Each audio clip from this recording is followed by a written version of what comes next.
আসসালামু আলাইকুম, সবাইকে ওয়েলকাম জানাচ্ছি আমার ইউটিউব চ্যানেল সুনিরাস ওয়ার্ল্ডে। আলুর রসের সঙ্গে কি এমন জিনিস মিশিয়ে ব্যবহার করলে আমাদের ত্বকে থাকা বহুদিনের পুরনো মেস্তার দাগ, অ্যাকনি পিম্পলের দাগ, ডার্ক সার্কেল, পিম্পল, এছাড়াও কালো স্পট, রোদে পোড়া দাগ, অবঞ্চিত লোম সব কিছু রিমুভ করবে। আজকে কিন্তু আমি আপনাদের সঙ্গে এই ম্যাজিক্যাল রেমেডিটি শেয়ার করব। আলুর রসের এই গোপন টিপসটি কিন্তু আপনাদের কেউই বলবে না। আর আজকের এই রেমেডিটি আপনারা ব্যবহার করলে আপনাদের ত্বক একদম জাপানিজদের মতো গ্লাস স্কিন হয়ে যাবে। আজকের এই রেমেডিটি আমাদের 2 স্টেপে করে নিতে হবে।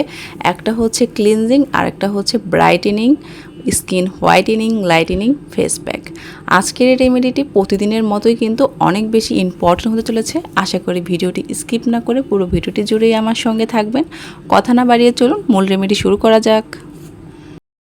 প্রথমে আমি এখানে নিয়ে নিয়েছি আজকের রেমেডির মূল ইনগ্রিডিয়েন্টস, তা হচ্ছে আলু। আলুটিকে আমি অফ স্ক্রিনে সুন্দর করে পিল অফ করে নিয়েছি, অর্থাৎ ছুলে নিয়েছি। এখন একটি গ্রেটারের সাহায্যে কিন্তু গ্রেট করে নিচ্ছি। যদি আপনাদের কাছে ব্লেন্ডার থাকে তবে কিন্তু ব্লেন্ডারে পিষেও নিতে পারেন বা ব্লেন্ড করে নিতে পারেন। এখন দেখুন আমি এই আলুর রসটি একটি বাটিতে বের করে নেব। একটা কথা আপনারা অবশ্যই খেয়াল রাখবেন, আপনাদের স্কিনে ব্যবহার করার জন্য যখন আপনারা রেমেডিগুলো তৈরি করবেন অবশ্যই যে সমস্ত বাটি বা চামচ ব্যবহার করবেন সেগুলো যেন পরিষ্কার পরিচ্ছন্ন হয় বা স্যানিটাইজার দিয়ে ভালো করে স্যানিটাইজ করে নেবেন, তাহলে কিন্তু আপনাদের স্কিনে কখনোই অ্যাকনি পিম্পল হবে না। এখানে দেখুন আমার আলুর রসটি কিন্তু বের করা হয়ে গেছে। এখানে আমি 1 টেবিল চামচ পরিমাণ আলুর রস নিয়ে নিব। আর এটা দিয়ে কিন্তু আমি একটি ক্লিনজার তৈরি করে নিব, যা আমাদের ত্বকটাকে ক্লিন করবে। অর্থাৎ ফেস ওয়াশ দিয়ে মুখটা ক্লিন করলে যতটা না পরিষ্কার হতো তার চেয়ে কিন্তু বেশি পরিষ্কার হবে এই ক্লিনজারটা দিয়ে আমাদের ত্বকটা পরিষ্কার করে নিলে। এখানে তারপরে দেখুন আমি নিয়ে নিয়েছি 1 টেবিল চামচ পরিমাণ চিনি, অল্প একটু সময় মিশিয়ে তারপরে আমি দেখুন আলতো হাতে এভাবে করে সার্কুলার মোশনে আমার হাতের মধ্যে অ্যাপ্লাই করে আপনাদের দেখিয়ে দিচ্ছি। যখন দেখবেন এটা অল্প একটু শুকিয়ে আসছে তারপরে কিন্তু এটার উপরে আপনারা আবার একটি লেয়ার তৈরি করবেন, তবেই কিন্তু এটার কার্যকারিতা পাবেন। দেখুন এটা আমি শুকিয়ে নিচ্ছি। এরপরে আমি আবারও এটার আরেকটি লেয়ার দিয়ে সুন্দর করে সার্কুলার মোশনে 5 থেকে 6 মিনিট আলতো হাতে মাসাজ করে নিব। খুবই জেন্টালি করতে হবে, একদম রাফভাবে কিন্তু এই মাসাজটা করা যাবে না। দেখুন কিভাবে করে আমি সার্কুলার মোশনে করছি। আপনারা যেভাবে পার্লারে গেলে আপনাদের স্কিনটাকে খুব জেন্টালি মাসাজ করে সেভাবে করলে কিন্তু আপনাদের স্কিনটাকে টাইটেনিং করতে খুব বেশি হেল্প করবে। পাশাপাশি আমাদের ত্বকের ব্লাড সার্কুলেশন ঠিক করবে, তবেই কিন্তু আমাদের স্কিনটা একদম গ্লাস স্কিন হয়ে যাবে। এরপরে আমরা চলে যাব আমাদের second step, brightening, lightning, whitening face mask. এই মাস্কটি ব্যবহার করলে কিন্তু আপনাদের ত্বকে থাকা অবঞ্চিত লোম দূর হবে, blackheads, whiteheads remove হবে। একদম ম্যাজিক্যাল একটা মাস্ক। এটা কিন্তু পার্সোনালি আমি খুবই পছন্দ করি। যখনই মনে হয় যে আমার স্কিনটা একদম ডাল হয়ে গেছে, অনেক বেশি ময়লা জমে গেছে, তখনই কিন্তু আমি এই প্যাকটি তৈরি করে নিই। এখানে দেখুন একটি বাটিতে আমি সম্পূর্ণ যে আলুর রসগুলো ছিল সেগুলো কিন্তু নিয়ে নিয়েছি। আর এখন আমি এর মধ্যে দিয়ে দিব কাস্তুরি হলুদ।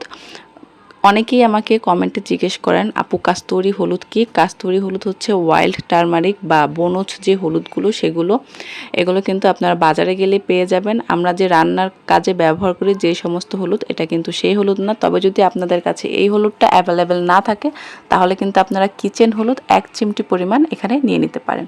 এরপরে আমাদের যে ইনগ্রেডিয়েন্টসটি লাগবে তা হচ্ছে কফি। কফি আমাদের ত্বকের যত্নে কতটা উপকারী এটা কম বেশি আমরা সবাই এখন জানি। এখানে দেখুন আমি ছোট একটা কফির স্যাশে নিয়ে নিয়েছি আর এটা 1 চামচ পরিমাণ থাকে। এখানে আমি 1 চামচ পরিমাণ কফি দিয়ে দিব। আর কফি ব্যবহারের ফলে কিন্তু আমাদের ত্বকে থাকা অ্যাকনি পিম্পল এবং হাইপার পিগমেন্টেশন, রোদে পোড়া দাগ সব কিছু রিমুভ করতে অনেক বেশি হেল্প করবে। এছাড়াও আমাদের ত্বকটাকে ডিপ থেকে ক্লিন করতে সাহায্য করবে, আমাদের লোমকূপের ময়লা দূর করবে। এখানে দেখুন আমি 1 টেবিল চামচ পরিমাণ কফি নিয়ে নিয়েছি।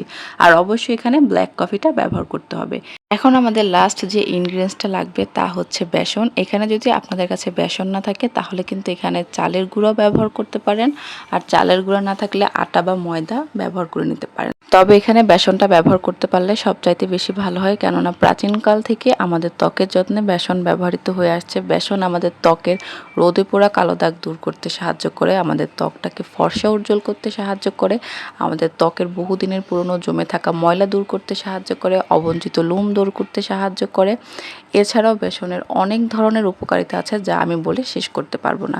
এখানে দেখুন এই পেস্টের মধ্যে যেইটুকু পরিমাণ আমার বেসন প্রয়োজন আমি কিন্তু অল্প অল্প করে দিয়ে এখানে মিলিয়ে নিব। তবে একটা জিনিস অবশ্যই খেয়াল রাখবেন, এর যে পেস্টের যে থিকনেসটা বা রেমেডির যে থিকনেসটা এটা যেন ঠিক থাকে, তাহলে কিন্তু আপনারা এটা সঠিক রেজাল্ট পাবেন। যদি এটা অতিরিক্ত বেশি ঘন হয়ে যায় তাহলেও কিন্তু হবে না, আবার অতিরিক্ত পাতলা হয়ে গেলেও কিন্তু হবে না। আমি আপনাদের আমার হাতের উপরে প্যাচ করে কিন্তু দেখিয়ে দিব যে এটার থিকনেসটা কেমন হবে। আর আপনারা অবশ্যই ভিডিওটা স্কিপ করে দিবেন না, কারণ ভিডিওটা স্কিপ করলে কিন্তু আপনারা জানবেন না এটা কিভাবে করে অ্যাপ্লাই করতে হবে আর সঠিক কার্যকারিতা পাবেন না। এখন দেখুন আমি আমার হাতের উপরে এটা অ্যাপ্লাই করে আপনাদের দেখিয়ে দিচ্ছি এটা কিভাবে অ্যাপ্লাই করবেন।